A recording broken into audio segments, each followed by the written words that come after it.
Doctor इख्तियार bag भी मौजूद हैं, तैमूर झगड़ा साहब भी। हमने कुछ इश्यूज पर बात की है आपके ज्वाइन करने से पहले। ब्रेक पर जाने से पहले डॉक्टर इख्तियार बेग साहब कह रहे थे कि ये जो टैक्स कलेक्शन का टारगेट है जो IMF की तरफ से खास तौर पे किया जा रहा है कि तकरीबन 13 ट्रिलियन का जो टारगेट दिया जा रहा है, वो कहते हैं मुझे समझ नहीं आ रहा कि ये कैसे अचीव होगा। तो sir, is it safe to say कि हम जिस इन्फ्लेशन के कम होने को सेलिब्रेट कर रहे हैं या एज एन इंडिकेटर बता रहे हैं कि ये पॉजिटिव चीज हुई है इकोनॉमी में पिछले 3-4 महीने के अंदर, इट्स अबाउट टू गो, क्योंकि ये कहाँ से सर हम पूरा करेंगे? हम इनडायरेक्ट टैक्स लगाएंगे, हम GST लगाएंगे, या और भी कोई तरीका नुस्खा आपको पता है तो बता दें। सो आप ये तय कर लीजिए कि पाकिस्तान को पाकिस्तान के पैसे से चलाना है या इंपोर्टेड फंड से चलाना है। I think that's the call Pakistan needs to make now.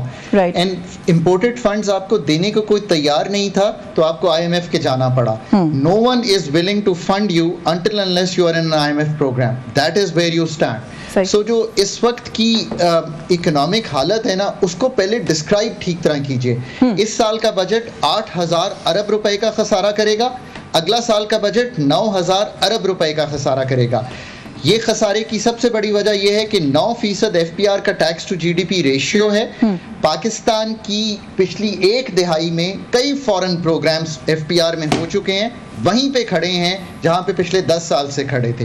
Provinces 0.8% of GDP collect करेंगी, 800 अरब रुपया।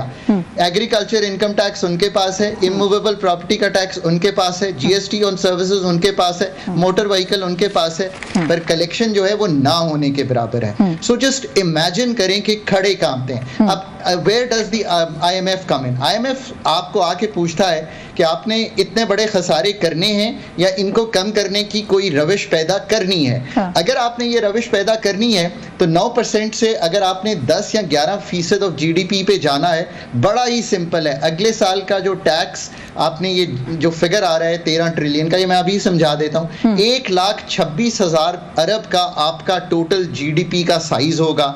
उसका 10% अगर आप यानी कि 1% भी बढ़ाना चाहते हैं FPR का टैक्स टू GDP, तो आपको 12,600 प्लस कलेक्ट करना है। This is where IMF is getting that figure. It is that simple.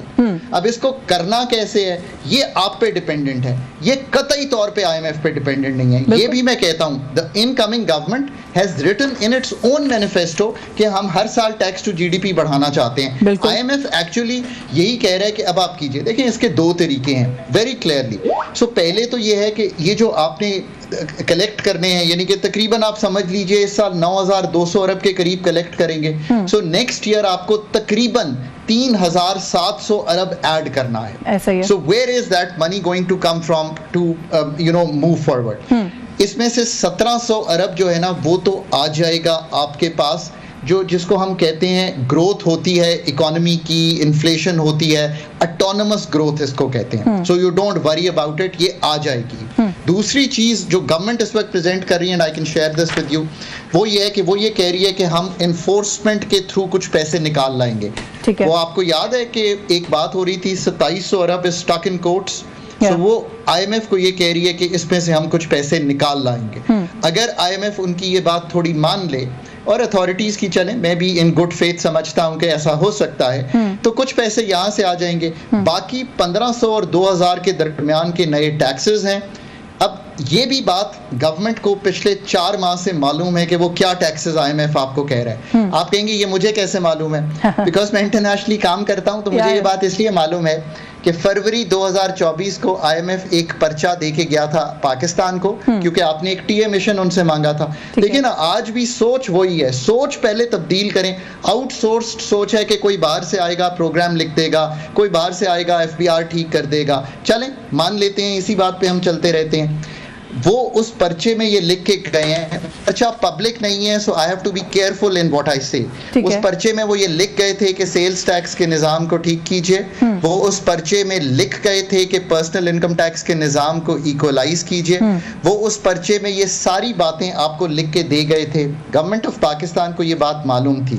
इससे पहले 2021 में भी पाकिस्तान पे एक टडाट रन किया था IMF ने, ये एक टैक्स असेसमेंट प्रोग्राम है, तब भी ये बातें वो लिख गए थे और तब भी हमें ये बातें मालूम थी। वो रिपोर्ट पब्लिक है, मैं सबको कहता हूं कि वो रिपोर्ट, मसला ये है कि हमने किया कुछ नहीं। आपने जो एक बात की ना अपनी डिस्कशन के अंदर, बड़ी एक अच्छी बात झगड़ा साहब की है कि वो रेवेन्यू से उनको गर्ज है, वो टारगेट जरूर आपको देते हैं, लेकिन आपने कहां से वो रेवेन्यू जनरेट करना है, they don't talk about that, it's on us basically. ये जो पर्सनल इनकम टैक्स की बात कर रहे हैं, पेंशन को फंड करने की भी बात हो रही है, अगेन जो हम पहले बात कर चुके हैं कि हम कर चुके हैं, मैं कर चुका हूं केपी में, बहुत तनकीद बर्दाश्त करने के बावजूद, ना IMF ने कहा था ना वर्ल्ड बैंक ने कहा था, just to say, but sorry आप फिनिश करें फिर मैं आपको बताता हूं।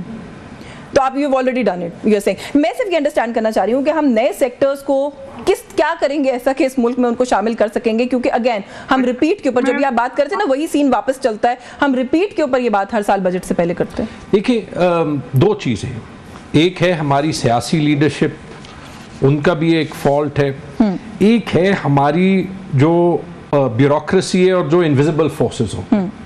आई थिंक अगर ये मुल्क ठीक करना है और इसकी इकोनॉमी ठीक करनी है तो सबको अपनी रिस्पॉन्सिबिलिटी एक्सेप्ट करनी पड़ेगी। मेरे ख्याल में जो इमरान खान की गवर्नमेंट में हमने कोविड के थ्रू किया था, दैट वाज अनप्रेसिडेंटेड। बहुत सी चीजें इंप्रूव करने को थी, लेकिन जिन डिसीजंस की तनकीद भी होती है ना, वो उसके बाद हुई जब पॉलिटिकल इंस्टेबिलिटी लाई गई। याद रखें, वाहिद हुकूमत थी जिसने इतने मुश्किल फैसले लिए, मेरे ख्याल में एक साल हमने तनख्वाहें बढ़ाई भी नहीं। इससे ज्यादा पॉलिटिकली अनपॉपुलर मूव तो नहीं हो सकता ना। आई थिंक खान साहब ने जिस तरीके से लेआउट किया वो बिल्कुल बेहतरीन है, और एक तरफ से हम जो है वो भूल जाते हैं कि कौन किस पार्टी को बिलोंग करता है।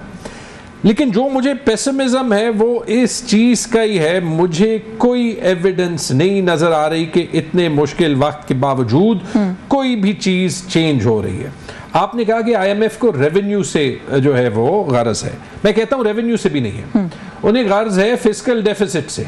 अगर आप उन्हें कहें कि 9% टैक्स टू GDP में मैं गुजारा कर लूंगा तो कहेंगे ठीक है करें हाँ। ठीक है, बट फिर आपको ये दिखाना होगा कि आपके अखराजात भी 9% GDP के मुताबिक है। वो तो और बढ़ाना चाहते हैं मर्सिडीज, कीमत देने चाहते हैं ऑल्टो की, और फिर जाके इनके पास जाते हैं कहते हैं कि पैसे दिए। अब देखें, अगर मैं एक दो बातें जो है वो करना, पहली चीज ये पाकिस्तान को रियलाइज करना पड़ेगा कि जो पाकिस्तान की ब्यूरोक्रेसी का निज़ाम है उसके साथ हम किसी को एग्जाम्पल नहीं सेट कर सकते। आज से प्रिडिक्ट कर लें ये वो कर लें, सबसे जो सीनियर सिविल सर्वेंट्स होंगे अगर तनख्वाहें कम बढ़ाई होंगी, उन्होंने अपनी कार मोनेटाइजेशन बढ़ाई होगी, कहीं ना कहीं उन्होंने जो है वो बीच में अपनी तनख्वाहें जो है वो बढ़ाई होंगी। तनकीद सियासतदानों की होती है, लेकिन देख लें जो ग्रेड 21-22 के ब्यूरोक्रेट्स क्या करते हैं। दूसरी चीज जो तकलीफ होती है, देखिए कहने को 45% टैक्स रेट ज्यादातर जो बात हो रही है, जो IMF कह रही है कि अगर आप फलाने तबके पे टैक्स रेट कम करना चाहते हैं तो फिर यहां पे बढ़ा दें। अगर आपने उस टाइप का काम करना है, वेस्ट में ये टैक्स रेट्स होते हैं, लेकिन लेट्स से आप यूके में रहते हैं, आपको NHS नजर आता है, आपको कोई सड़क जो है वो आपको कोई सड़क जो है वो मुझे जरा नहीं, एक सेकंड जी मैं बिल्कुल आ रही डॉक्टर साहब। जब ये सारा कुछ होता है, मेरे ख्याल में जो गवर्नमेंट ने देखना है, एक तो ये कि किस हद तक जो है वो टैक्स इंक्रीजेस भी बर्दाश्त हो सकते हैं, क्योंकि वो जो छोटी सी सैलरीड कम्युनिटी है उसी को आप भगा रहे हैं। मुझे ब्रेक भी लेनी है, मैं एक लास्ट वो कह दूं इस पे, होम ग्रोन अगर आपने अपना टैक्स बेस बढ़ाना है, जो गवर्नमेंट को खुद बैठना चाहिए other than the IMF targets, और देखना चाहिए कि जो अनटैक्स सेक्टर्स हैं। तो यही तो डिबेट है, मैं यही तो कह रही हूं कि हम हर साल के डिबेट करते हैं, लेकिन हम नहीं लाते साल ज्यादा टैक्स नहीं देंगे, लेकिन कोई हुकूमत की बात मानने के लिए तैयार ही नहीं। मैं आती हूं, अगले सेगमेंट से बात करते हैं। डॉक्टर इख्तियार बेग साहब, आप कुछ ऐड करना चाह रहे हैं सर? जी मुझसे बात कर रही है? जी डॉक्टर इख्तियार साहब जी। मैं एक बात अभी मीटिंग में जो हमने डिस्कशन की है मैं आपसे शेयर करना चाहता हूँ। जी जरूर। कि इसमें एक और एतराज जो हमें बड़ा है वो ये है कि इम्पोर्टेंट इश्यूज के ऊपर जिसमें आम पब्लिक अफेक्टेड होती है, हमें कोलिजन पार्टनर की हैसियत से कंसल्टेशन नहीं हुई है। उसमें हमारा PSDP जो प्रोविंसेस के लिए रखे गए हैं उसमें कोई इंटेक नहीं है, बेनजीर इनकम सपोर्ट प्रोग्राम के एलोकेशन पे नहीं है। GST सोलर सिस्टम की इंपोर्ट पे हम फेवर में नहीं है, क्योंकि ये गरीब आदमी बिजली पैदा करने के लिए मंगा रहे हैं और ये सिस्टम महंगे होंगे, ठीक है, तो लोड शेडिंग उसका मुकद्दर होगी। 1% GST इंक्रीज को 18% हम तो 17% बिजनेस कम्युनिटी कह रही थी कम करके सिंगल डिजिट करें, आप 18% कर रहे हैं। और जो सबसे खतरनाक चीज है वो जीएसटी ऑन एग्री इनपुट्स है, जिसमें ट्रैक्टर आते हैं, पेस्टिसाइड्स आता है, फर्टिलाइजर है, सीड्स है, बीज जिनको आप कहते हैं, ये आपकी पैदावारी लागत बढ़ा देंगे, बहुत ज्यादा महंगी होंगी चीजें, ज़राई अजनास महंगी होंगी। ठीक है। फिर फाटा और पाटा का रिन्यूअल है लीज का, वो एक बहुत बड़ा इशू है। बिजनेस कम्युनिटी बटी हुई है, वो कहती है कि जी इसको रिन्यू ना करें, वो ये देखते हैं कितनी बिल है, इसमें हम कंसल्टेशन नहीं हुए।